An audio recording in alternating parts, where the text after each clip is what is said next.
नमस्कार, साधना न्यूज के 86 एजेंडे में आपका स्वागत है। उत्तर प्रदेश में पंचायती राज चुनाव के तीसरे चरण में मतदान चल रहा है। 20 जिलों में हो रहे चुनाव में कोरोना संक्रमण की स्थिति बेहतर है, ऐसा नहीं कहा जा सकता। इन पंचायतों के जिला मुख्यालयों मरीज अस्पतालों में बेड पाने के लिए परेशान हैं, तो ऑक्सीजन की भी किल्लत बनी हुई है। चुनाव लड़े जा रहे हैं, प्रत्याशी और उनके आका व समर्थक वोट की खातिर गांव-गांव में दौड़ लगा रहे हैं, जिससे अधिकांश गांवों पर कोरोना संक्रमण का खतरा मंडरा रहा है। लेकिन इसकी चिंता ना तो नेताओं को है और न ही सरकार को। विपक्ष तो भगवान भरोसे है। उसकी खामोशी ने जहां सत्ता पर नकेल ढीली कर दी है, तो नेताओं की इस प्राथमिकता पर सवाल भी खड़े हो गए हैं कि यूपी में जन यानी जनता जरूरी है या चुनाव। आज हम इसी मुद्दे पर चर्चा करेंगे। हमारे साथ 3 मेहमान मौजूद हैं। हमारे साथ वरिष्ठ पत्रकार खिलावन चंद्राकर जी हैं, हमारे साथ आगरा से संतोष कटारे जी हैं और भाजपा नेता, और सपा नेता आगरा से ही सुधीर दुबे जी हैं। तीनों मेहमानों का स्वागत है। संतोष कटारे जी, आप मुझे सुन पा रहे हैं? हाँ, सुन पा रहा हूँ सर। सर, आपके उत्तर प्रदेश में कोरोना की जो स्थिति है, आपको पता ही है कि जिस तरह की स्थिति है, भयावह होती जा रही है। ना बेड मिल रहे हैं, ना ऑक्सीजन मिल रही है, और जो जिम्मेदारी सुरक्षा बलों को है कि वो कोरोना के लिए लोगों को घर में रखें, लोगों का कोरोना प्रोटोकॉल का पालन कराएं, उन्हें आपने चुनाव ड्यूटी पे लगा दिया है। तो ऐसे में कैसे कोरोना संक्रमण से आप काबू पा पाएंगे? देखिए सक्सेना जी, चुनाव कराना तो हमारी मजबूरी बना, क्योंकि हमें हाई कोर्ट ने हमें निर्देशित किया कि आप 25 तारीख तक चुनाव कराइए। हमारी सरकार की अभी मंशा नहीं थी कि हम चुनाव कराना चाहें, लेकिन हाई कोर्ट ने जिस तरीके से हमें आदेश दिया कि नहीं 25 तारीख तक आप चुनाव कराइए, तो सरकार की मजबूरी है कि हमें चुनाव कराने हैं। इस पर अगर संज्ञान लेना है तो निर्वाचन आयोग ले या फिर हाई कोर्ट ले। और इन्हीं जो लगातार इस पे PIL पड़ रही थी कि सरकार चुनाव नहीं करा रही है, उसी वजह से चुनाव कराना पड़ रहा है, क्योंकि हाई कोर्ट ने हमें निर्देशित किया हुआ है। संतोष जी, मैं न्यायालय के निर्देश की बात नहीं कर रहा हूँ। अगर न्यायालय की बात है तो एक न्यायालय ने और निर्देश दिया था कि आपके यहाँ 5 शहरों में, महानगरों में लॉकडाउन लगा दिया जाए। आप सुप्रीम कोर्ट पहुंच गए, आपने सुप्रीम कोर्ट से स्टे ले लिया उसमें?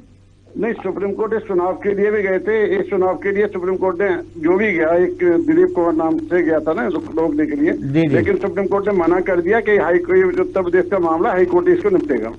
दूसरा, लॉकडाउन, देखिए हम शनिवार और रविवार को लॉकडाउन लगा रहे हैं। अगर स्थिति और बिगड़ेगी, लॉकडाउन भी अगर मजबूरी होगी, अंतिम विकल्प होता है लॉकडाउन, क्योंकि पिछले लॉकडाउन से भी हमारी अर्थव्यवस्था बहुत चरमराई हुई है, एक मध्यम वर्ग बहुत परेशान हो जाता है। ठीक है, हमने सोशल डिस्टेंसिंग सारे उनको हॉस्पिटल को हमने निर्देश दिया है, हमारे माननीय योगी जी ने निर्देश दिया है कि वो हर प्रत्येक मरीज को एडमिट करें। अगर नहीं है तो पैसा सरकार उठाएगी। संतोष जी, कुछ कारण है सर, मैं पूरा बोल दूं। कुछ कारण है कि जिस तरीके का एक, देखिए इसमें कहीं शक नहीं है कि स्थिति इस समय बहुत भयानक बनी हुई है, लेकिन उसके पीछे मेरा मानना है कि कुछ जो नेगेटिव न्यूज बहुत ज्यादा चल रही है, बहुत ज्यादा नेगेटिव न्यूज है, उससे आम आदमी डरा हुआ है।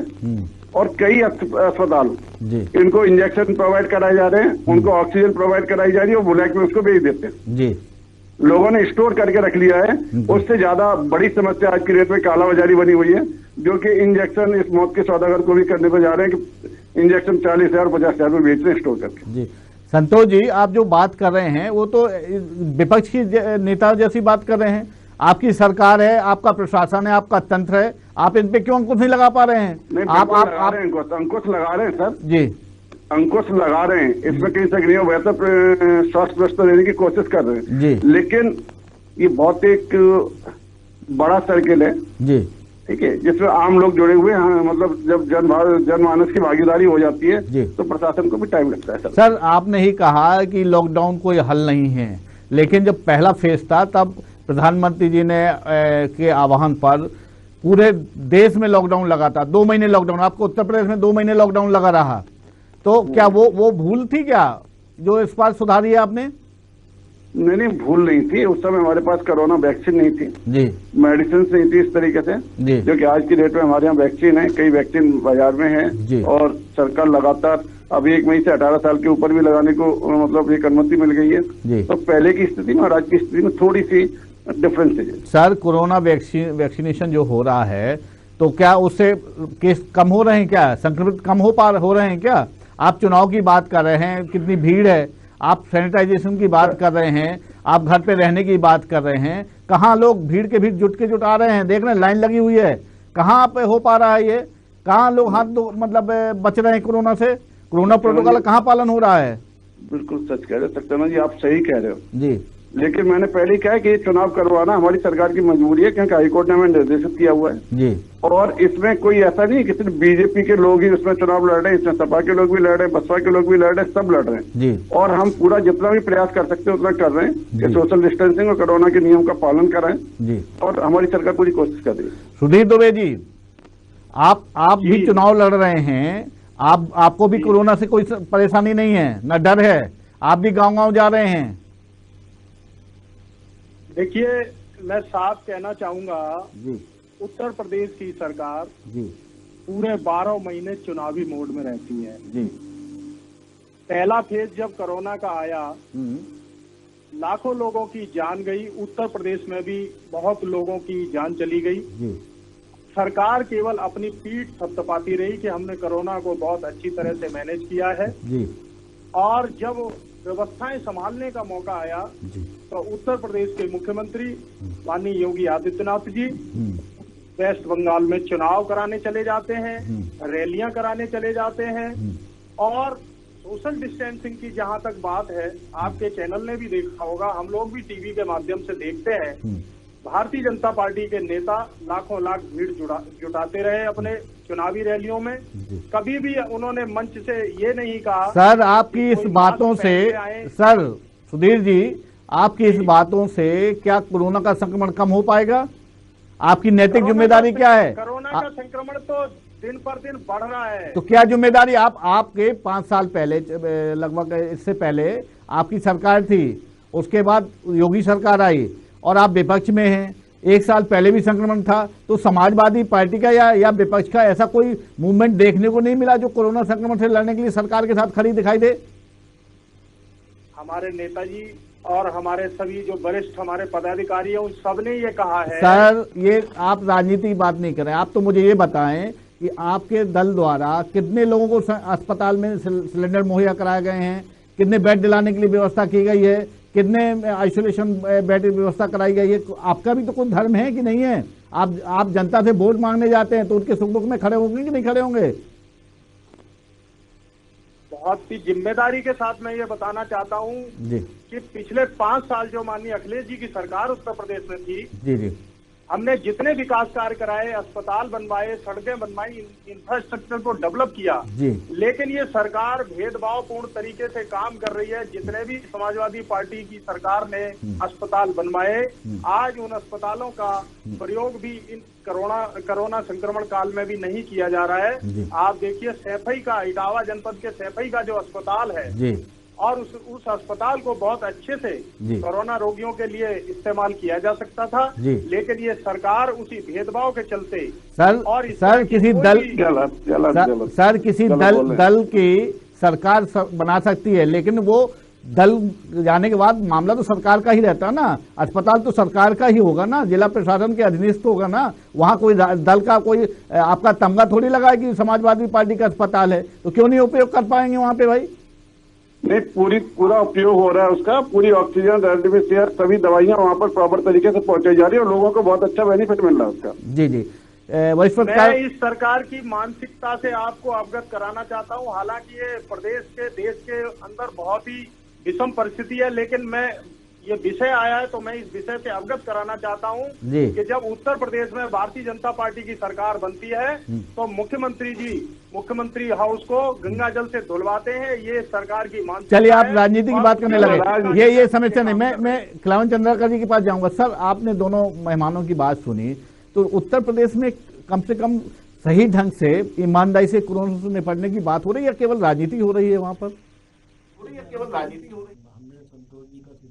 जी, हमने संतोष जी का, सुधीर जी की, दोनों की बातें सुनी और कमो बेश यही स्थिति है। सारे राजनीतिक दल हो, चाहे सरकार हो, चाहे प्रशासन तंत्र हो, ये सब बहुत गंभीरता से कोरोना से लड़ने का प्रयास नहीं कर रहे हैं। यदि गंभीरता से कोरोना से लड़ने का प्रयास करते तो आज जो है आज जो 38,000 37,000 की रोज संक्रमण की स्थिति पैदा हो रही है वहाँ वो नहीं होती, लगातार बढ़ रही है।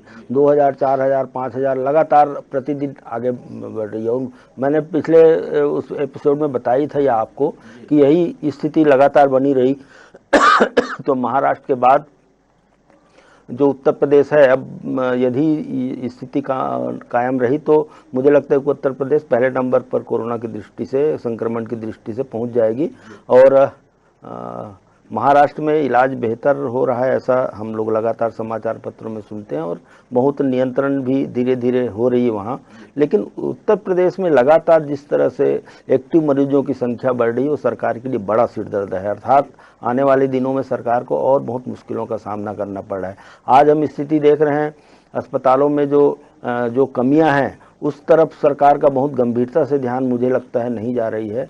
और उन कमियों को दूर करने के लिए विपक्ष के साथी यहाँ हैं, सामने दिख रहे हैं मुझे स्क्रीन पे, या विपक्ष चाहे सपा हो, चाहे कांग्रेस हो, चाहे बसपा हो, इनके द्वारा भी कोई ऐसा प्रयास नहीं किया जा रहा है कि सरकार को हम कुछ ऐसी बात कह सकें कि सरकार उस पर नियंत्रण कर सके। सर, वो पिछली बार जब हमारे आपसे चर्चा हुई थी तो मैंने कहना है कि उत्तर प्रदेश में जो दूसरे चरण के पंचायत चुनाव हुए हैं उसके बाद लगातार अचानक कोरोना संक्रमण की तेजी से ग्राफ बढ़ा है, तो कहीं ना कहीं यहाँ पर ये माने कि ये जो संक्रमण की तेजी आ रही है वो कहीं उसके लिए ये पंचायत चुनाव है। निश्चित रूप से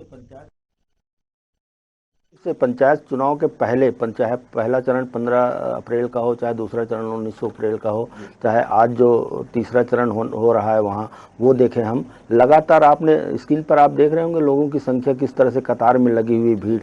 एक एक भवन में 4-4 5-5 मतदान केंद्र बनाए गए हैं वहाँ, तो लाइन लगा के लोग खड़े हुए हैं। कोई भी कोरोना के कोई भी गाइडलाइन का वहाँ पालन नहीं हो रहा है। न तो कई लोग लाइन में दिख रहे हैं कि बिना मास्क लगाए भी कुछ लोग हैं, हालांकि अंदर ये व्यवस्था की गई है कि सैनिटाइजिंग की व्यवस्था की गई है अंदर, और मास्क लगा के पहुँचना अनिवार्य है, ये सब बताया गया है। ये सब के बावजूद अभी संतोष कटारे जी कह रहे थे कि हम जो है वो कोर्ट के आदेश पर ही चुनाव करवा रहे हैं। मेरी जानकारी में जहाँ तक है अनूप जी कि उत्तर प्रदेश सरकार के तरफ से हाई कोर्ट के निर्णय को चुनौती देने के लिए सुप्रीम कोर्ट में कोई प्रयास नहीं किया गया। एक पब्लिक आईपीएल लगा हुआ था, पब्लिक इंटरेस्ट का मामला था, तो वो लोग सुप्रीम कोर्ट गए थे, एक संस्थान और उस संस्थान के कुछ लोग, लेकिन सुप्रीम कोर्ट ने ये मना कर दिया कि हम हाई कोर्ट के आदेश को यथावत रखते हैं, हम कोई स्टे नहीं देंगे उसमें। लेकिन सरकार को जाना चाहिए था। जिस तरह से आपने सवाल किया था कि अभी 5 शहरों में कोरोना के लॉकडाउन, कोरोना को देखते हुए लॉकडाउन लगाने के निर्देश दिए थे हाई कोर्ट ने, जो इलाहाबाद हाई कोर्ट ने, उस पर सरकार के तरफ से सुप्रीम कोर्ट में वाद दायर किया गया कि हमको इस पर स्थगन किया जाए, क्योंकि लॉकडाउन अंतिम फैसला नहीं हो सकता, अंतिम प्रयास नहीं हो सकता, उससे पहले भी हम गंभीरता से प्रयास कर रहे हैं। इस तरह की बात कह के वहां से उसका लाया जाए। जवाब चाहूंगा, एक मेरा एक सवाल मैं जोड़ रहा हूँ उस पर। संतोष जी, आपके जो राजकंत्री ने लखनऊ में आरोप लगाया है कि 2 चरण में जो चुनाव में मतदान हो रहा था तो ना वहां पर सैनिटाइज की व्यवस्था थी, ना डिस्टेंसिंग का पालन किया जा रहा था, ना थर्मल स्क्रीनिंग की बात कही गई थी, तो वहां पे इस जो मतलब उदासीन है जो व्यवस्था है उससे कर्मचारी जो ड्यूटी पे वो भी परेशान है और उनमें से कई लोग भी संक्रमित हुए हैं। कह रहे हैं आप, ऐसा हुआ है। सरकार की तरफ से पूरे कोविड नियमावली को पालन करने के आदेश भी दिए गए थे और मैं स्वयं वोट डालने गया हूँ, बाहर मास्क भी रखे हुए थे, प्रॉपर सैनिटाइजर, बाहर सैनिटाइजर भी रखा हुआ था। हो सकता है कहीं पे किसी जगह इस तरीके की अव्यवस्था रही हो। दूसरा ये है जो अभी सर कह रहे थे कि हमें हाईकोर्ट जाना चाहिए था, यही विपक्षी दल लगातार सरकार पे आरोप लगा रहे थे कि सरकार चुनाव नहीं कराना चाहती, सरकार की मंशा नहीं है चुनाव कराने की, सरकार फेल हो गई है चुनाव कराने के लिए। तो हाईकोर्ट के निर्णय को मानते हुए हमने चुनाव कराया। अब पहले चरण में, उसके बाद जो है अभी अंतिम चरण में जिस तरीके से कोरोना बहुत तेजी से फैल रहा है, तो माननीय योगी जी हमारे सक्षम मुख्यमंत्री जी हैं और पूरी तरीके से उस सिचुएशन को कंट्रोल में किए हुए हैं। जी देखिए, हॉस्पिटल सपा वालों के भी है, बसपा प्राइवेट हॉस्पिटल एक व्यक्ति के हैं, जो व्यक्ति किसी से भी जुड़ा हो सकता है जी। और मैंने कहा है कि जो सबसे ज्यादा जो स्थिति खराब हो रही है वो ऑक्सीजन को लेके और रेमडेसिविर उसको लेके हो रही है, उसको इंजेक्शन को लेके, जिसकी सबसे ज्यादा कालाबाजारी हो रही है, जिसको बेवजह सरकार को बदनाम करने के लिए उसको एक स्टॉक किया जा रहा है। फिर सवाल सर वही सवाल, अगर कालाबाजारी हो रही है तो सरकार क्या कर रही है? पूरा अंकुश लगा रहे हैं हम पकड़ने की कोशिश करेंगे, उजागर करेंगे। कितने आपने बेनकाब किए, कितने लोगों के खिलाफ कार्रवाई हुई सर? हमारी तरफ से हम लिस्ट बना रहे हैं, हमारी तरफ से एक हेल्पलाइन नंबर भी दिया हुआ है। कोई भी अस्पताल के इंजेक्शन के अभाव में लोग दम तोड़ रहे हैं, ऑक्सीजन नहीं मिलने से लोग परेशान हैं सर, मौतें हो रही हैं। आप कह रहे हो कि हम लिस्ट बना रहे हैं, कब बनाएंगे साहब लिस्ट कब बनाएंगे? अब तो बहुत देर हो रही है साहब।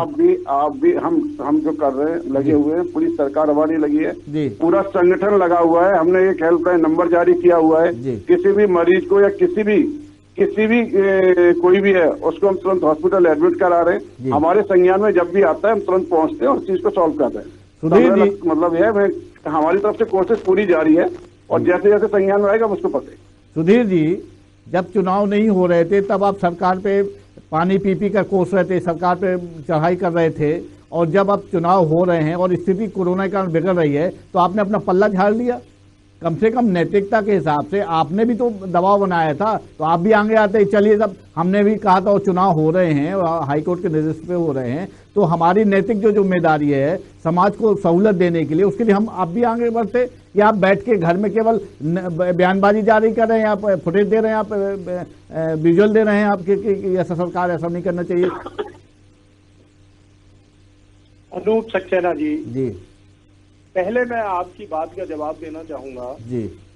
जो आपने कहा है कि हम लोग केवल घर में बैठ के बयानबाजी कर रहे हैं जी, तो मैं आपकी जानकारी के लिए आपको बताना चाहता हूं कि पिछली बार जब कोरोना संक्रमण काल हुआ था जी, उस समय भी समाजवादी पार्टी का प्रत्येक कार्यकर्ता जी सड़कों पर उतर के और जो भी यथासंभव सहायता हो सकती है वो उत्तर प्रदेश के लोगों के लिए तत्पर खड़े थे। और आज भी हमारे नेता ने ये हमें आदेशित किया है कि समाजवादी पार्टी का प्रत्येक कार्यकर्ता समाज के बीच में आ जाए, सड़कों पे आ जाए और जहाँ पे जो भी कोई परेशान दिखाई देता है उसकी मदद में आगे आए। और दो बातें मैं बहुत जिम्मेदारी के साथ आपके समक्ष कहना चाहूंगा। ये जो कोरोना का जो संक्रमण जो फैला है उत्तर प्रदेश में, जो स्थिति जो खराब हुई है, उसके पीछे केवल चुनाव ही जिम्मेदार नहीं है। आप देखिए, पहले शासनादेश जारी होता है उत्तर प्रदेश में कि बिना सीएमओ के रेफरल के कोई भी मरीज अस्पताल में भर्ती ना किया जाए। वो संदेहास्पद स्थिति भारतीय जनता पार्टी के नेता चैनलों पर आकर के कहने लगे कि इस तरह का शासनादेश नहीं है, और अधिकारी पब्लिक के सामने ये कहने लगे कि हमें इस तरह का शासनादेश है, भ्रम की स्थिति पैदा हुई। उसके बाद दूसरा शासनादेश जारी हुआ कि बिना डॉक्टर के प्रेस्क्रिप्शन के कोई भी निजी व्यक्ति, कोई भी इंडिविजुअल ऑक्सीजन नहीं ले सकता है। इससे भी एक भ्रम की स्थिति पैदा हुई है।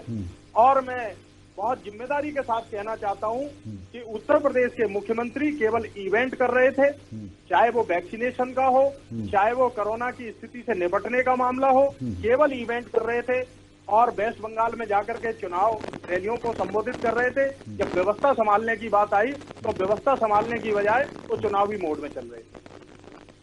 संतोष कटारे जी, जवाब चाहूंगा आपसे सुधीर जी का। जी, कि ये इनका जो आरोप है, इन्हें राजनीति करनी है। इन्होंने पहले अभी चुनाव के समय पे अपनी रोडें गिना रहे थे कि हमने रोडें बनाई हैं, हाईवे बनाए हैं, दो आरोप लगाए हैं उन्हें, जो दो आरोप लगाए उसको आप स्वीकार कर रहे हो, सही है गलत? नहीं, जो आदेश मेरे संज्ञान में तो नहीं है, लेकिन ऑक्सीजन वाली बात मैं पहले ही कह चुका हूं कि ऑक्सीजन सिर्फ इसलिए कहा था कि जब तक डॉक्टर का पर्चा अगर हम नहीं देखते हैं कि कोविड मरीज के लिए जरूरत है, क्योंकि कोविड मरीज को बचाने के लिए ऑक्सीजन का रहना जरूरी था। आम आदमी ले जाके अपने घर पे स्टॉक कर रहा था, इसकी वजह से इस ऑक्सीजन के लिए ये नियम बना गया था। अस्पताल में भर्ती की बात कर रहे हैं कि सीएमएचओ जब तक नहीं कहेगा तब तक आप भर्ती नहीं करेंगे। हम कोई संक्रमित है और अस्पताल जा रहा है, तब कोई एक आदमी भागता जाए सीएमएचओ। मेरा नंबर लगातार मेरा हेल्पलाइन पे पड़ा हुआ है, मेरे पे जो भी फोन आया है, मुझे तो कभी ऐसा नहीं हुआ कि किसी हॉस्पिटल ने मुझसे मना किया हो कि सीएमओ से परमिशन लेके आइए, सभी लोग एडमिट हो रहे हैं, बराबर करा रहा हूँ। अभी भी सर मैं आपसे एक रिक्वेस्ट करूंगा कि मेरे नंबर पे फोन आ रहा है, शायद किसी पेशेंट का, मैं उससे बात करना चाहता हूँ, मैं उससे अरेंजमेंट करना चाह रहा हूँ। चलिए आप एक मिनट में आप बात कर लें करके। लेकिन सुधीर जी, अब मैं खिलावन चंद्रकर साहब के पास जाऊंगा। सर, जिस तरह की दोनों नेताओं ने बात की है, लेकिन सवाल ये है कि अगर एडमिशन के पहले अगर सीएमएचओ से बात करनी पड़े तो मरीज कहाँ जाएगा? तब तक वो और संक्रमित होगा ना, उनकी तकलीफ और बढ़ जाएंगी। तो ये क्या मतलब उचित निर्णय था ये सर? निर्णय बिल्कुल गलत था अनुज जी, और इसीलिए सरकार को बाद में वो निर्णय बदलना पड़ा। संभवतः सुधीर जी बताएंगे ज़्यादा कि निर्णय अब बदल चुका है उस संदर्भ में। लेकिन मैं 2-3 बातें और आपसे कहना चाहता हूँ। अभी संतोष जी कह रहे थे कि हमारे यहाँ कालाबाजारी हो रही है सिलेंडर की, या स्टोरेज हो रहा है और कमी बनी हुई है। और आपने कल देखा होगा कि मध्य प्रदेश के कोटे का जो रास्ते से, झांसी के रास्ते से आ रहा था, उसको भी वहाँ रोका गया प्रशासन के द्वारा, पुलिस प्रशासन के द्वारा। एक ये दृश्य है। दूसरा दृश्य ये है, जब छत्तीसगढ़ के मुख्यमंत्री कानपुर के लिए प्रियंका गांधी के मांग पर जब टैंकर रवाना करती है तो योगी जी का बयान आ जाता है कि उत्तर प्रदेश में कोई कमी नहीं है। तो ये दोनों पर से विचार करना पड़ेगा, या तो ये योगी जी का बयान सही है या संतोष कटारे जी बता रहे हैं वो सही है। दूसरा महत्वपूर्ण बात यह है कि संतोष जी, आप भी हैं लाइन पे, सुन रहे होंगे मुझे ये बताने का कष्ट करें, क्या हाई कोर्ट ने ये कहा था कि जो कोरोना के मरीज हैं वो भी जाके मतदान कर सकते हैं पीपी किट पहन के, सावधानी बरत के? क्या संभव है? क्या सरकार इसको नहीं रोक सकती थी कि जो कोरोना पॉजिटिव है भाई वो नहीं जाएंगे मतदान केंद्र में? आप एक तरफ कोरोना पॉजिटिव को घर से बाहर कर रहे हैं, क्वारंटाइन कर रहे हैं कमरे में, साथ ही अस्पताल में अलग से व्यवस्था करके उनको रख रहे हैं उनके इलाज के लिए, और एक तरफ आप भीड़ में भेज रहे हैं मतदान करने के लिए। तो ये दोहरा मापदंड आखिर क्यों है? सरकार के पक्ष में, सरकार के नियंत्रण में जो बातें थी वो नियंत्रण नहीं किया गया। कर्मचारी संगठनों ने बार बार मांग उठाई, आप जिक्र कर रहे थे। पहले चरण के मतदान के पहले ही कर्मचारी संगठनों ने साफ कह दिया था कि भाई इस चुनाव को स्थगित कर दिया जाए, क्योंकि हम लोग, कुछ लोग संक्रमित हैं, हमारे परिवार के लोग संक्रमित हैं, और हम मतदान करवाएंगे, हम मतगणना करवाएंगे, हम प्रशिक्षण में जाएंगे, या हम चुनाव सामग्री लेके मतदान केंद्रों में जाएंगे तो भीड़ बढ़ेगी और हम पर संक्रमण का खतरा और ज़्यादा बढ़ जाएगा। लेकिन कई लोगों ने छुट्टियां भी मांगी कि हमको इस चुनाव के कार्य से अलग किया जाए, लेकिन नहीं दी गई, उनकी बातें नहीं सुनी गई। ये भी नहीं देखा गया कि जो संक्रमित हैं उनको छोड़ दिया जाए, छुट्टी से अलग कर दिया जाए, उससे अलग कर दिया जाए ड्यूटी से, ये भी नहीं सोचा गया। पुलिस वाले आज जो है कोरोना के नियमों का पालन करवाने के लिए पूरे देश में सड़कों पर पुलिस का हुजूम उमड़ा हुआ है। आप पुलिस का जो अमला है उसको चुनाव में लगा दिए, झोंक दिए। शहरों में आपको कोरोना के गाइडलाइन पालन करवाने के लिए मास्क पहनना है कि नहीं पहना ये देखने के लिए, लोग सड़कों पे बेवजह तो नहीं निकल रहे हैं ये देखने के लिए आपके पास पुलिस बल की कमी है, क्योंकि आपने गाँव में पूरा मतदान केंद्रों में पुलिस को झोंक दिया है। पुलिस के पास दोहरी जिम्मेदारी है, तो खुद को कोरोना पॉजिटिव होने से बचा रहे हैं, दूसरी तरफ उनको जिम्मेदारी, आपके डीजीपी जिम्मेदारी सौंप रहे हैं कि ये ध्यान रखना होगा आपको मतदान केंद्रों में जाके कि कोई भी मतदाता जो है वो संक्रमण का शिकार ना होने पाए, ये भी ध्यान रखना होगा। ये पुलिस को जिम्मेदारी सौंपी जा रही सरकार के द्वारा। किस तरह की बातें हैं ये? संतोष कटारे जी जो आरोप स्वीकार कर रहे थे कि जारी हो रही है, सिलेंडर अपने जो सक्षम लोग अपने घर में रख रहे हैं। अभी मेरे पास आज सुबह उत्तर प्रदेश के जो नोएडा एरिया है वहाँ से एक फ़ोन आया था, वो रेमडेसिविर के इंजेक्शन की बात करते किस तरह से अरेंजमेंट किया जाए। तो ये एक तस्वीर है उत्तर प्रदेश की। अगर राजधानी से सटे हुए इलाकों में, अगर देश की राजधानी के सटे इलाकों में अगर इंजेक्शन अवेलेबल नहीं हो पा रहा है तो ये व्यवस्था पे प्रश्न लगा रहा है कि नहीं लगा रहे हैं? आपसे ही बात करूँ सर खिलावन चंद्रकर जी। निश्चित रूप से व्यवस्था पर प्रश्न है। चाहे संतोष जी कितना भी दावा करे, सरकार, योगी सरकार कितना भी दावा करे, उत्तर प्रदेश में हर प्रांतों की तरह रेमडेसिविर की कमी है, ऑक्सीजन की कमी है, और इस कमी को दूर करने के लिए सरकार के बहुत गंभीर प्रयास मुझे दिखाई नहीं दे रहे हैं। जिस तरह से कोरोना के संक्रमण को रोकने के लिए बहुत गंभीर प्रयास नहीं हो रहे हैं, उसी तरह जो संक्रमित हो चुके हैं उनको बेहतर इलाज करवाने के लिए भी बहुत बेहतर प्रयास और बहुत युद्ध स्तर पर प्रयास वहाँ नहीं हो रहे हैं। यही कारण है लगातार मरीजों की संख्या वहाँ बढ़ती जा रही, लगातार मरीजों की संख्या में दिन पर दिन वृद्धि होती जा रही है और जो एक्टिव मरीज हैं उनकी संख्या भी बढ़ोतरी हो रही है, घातक होने जा रही, विस्फोटक होने जा रही। मैं एक बहुत अच्छे शब्दों का उपयोग करूंगा, और विस्फोटक होने के बाद सरकार के नियंत्रण से भी बाहर होती जा रही है। ये संतोष कटारे जी, किसी पेशेंट की फोन की बात को लेकर आपसे अंतिम बात जानना चाहता हूं मैं कि विपक्ष क्या रणनीति बना रहा है अपने लोगों को, अपनी प्रदेश मतलब उत्तर प्रदेश की जनता को राहत पहुंचाने के लिए कोई विपक्ष का कोई एक एजेंडा है या नहीं? सुधीर दुबे जी, सुधीर दुबे जी, लगता है दोनों नेताओं से हमारा संपर्क कट गया है। तो जो स्थिति उत्तर प्रदेश की भयावह स्थिति है, भारतीय जनता पार्टी के नेता स्वीकार तो कर रहे हैं कि कोरोना के मददगार इंजेक्शन हो या ऑक्सीजन हो या अन्य चीजें हैं उसकी कालाबाजारी हो रही है, लेकिन वो ये नहीं स्वीकार कर रहे हैं कि इसमें प्रशासन तंत्र पूरी तरह से फेल है। हम इस चर्चा को यहीं विराम देंगे। कल एक फिर नए विषय के साथ आपसे मुलाकात करेंगे और सियासी मुद्दे पर हम पूछेंगे आपसे कि उत्तर प्रदेश की स्थिति क्या है। तब तक के लिए नमस्कार।